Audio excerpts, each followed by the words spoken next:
So what we want to do is replace this incandescent bulb with on the turn signal.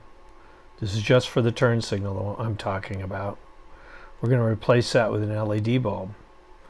So what happens is there's a turn signal relay which causes a certain flash frequency, and this turn signal relay senses a certain load, and if it doesn't have a certain amount of load, a certain amp draw, it's going to cause this LED bulb to hyper flash. So what we need to do is add a load resistor between the negative and the relay, and then we'll have normal flashing. So what's going to happen is this load resistor is effectively, sort of a short on the circuit, and it's drawing quite a bit. It's drawing, about 1.5 amps, and this thing is probably drawing, somewhere around in the neighborhood of 40 milliamps. So this is a big load. So this thing heats up. So the question is, do you want to bother even doing this?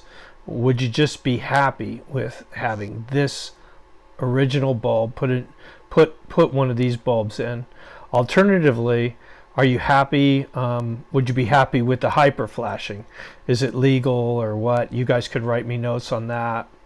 So what I did, what is recommended is you run these load resistors, and this video is sort of about showing you how I did the load resistor. Okay, I'm hooked up to the power load resistor. So there's my configuration there. I've got the LED light flashing, turn signal on, and I've got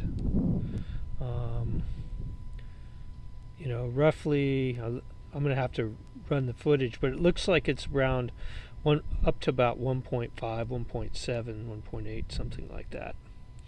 So this resistor is hooked across positive and negative. So it's, when the light turns on, it's kind of, I would call it shorting. It's not really shorting, but it's got 6 ohms of resistance across there. And so you can see here that there's a big heat sink on this resistor. And that's about as quick as I can touch it. And this hasn't been on for very long. So these things get really, really hot. And so this solves the problem of hyper flashing, right? So you get a normal flash out of these LED lights, where normally you would get a much, much quicker flash. So it seems to be a rather inefficient way to solve the problem, because right now, I'm to a point now that I can barely touch it at all. Now, usually we're not going to really run these lights very much, but if we turn on our emergency flashers, it's really going to turn them up.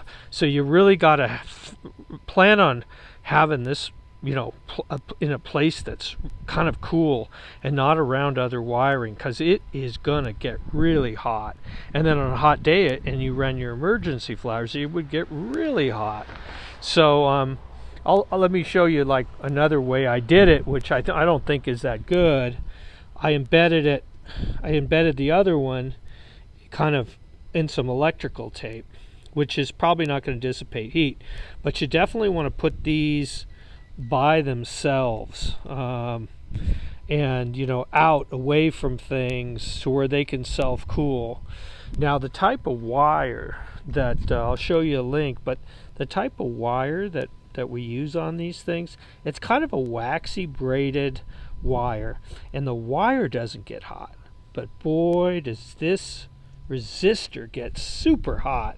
And so I'm kind of having second thoughts. I was thinking I'd rather maybe just use the regular bulb and don't do the LED upgrade, because this thing just gets so hot. and I'm kind of thinking it might fail. The other alternative is just to do the hyper flashing, where it's going to flash at about twice this rate. Here's the 7443 and the 7440 style right here. And the major complaint on seems like eBay and mainly Amazon are these things get too hot. These were, I think, around $12 for 4. I'll give you the link.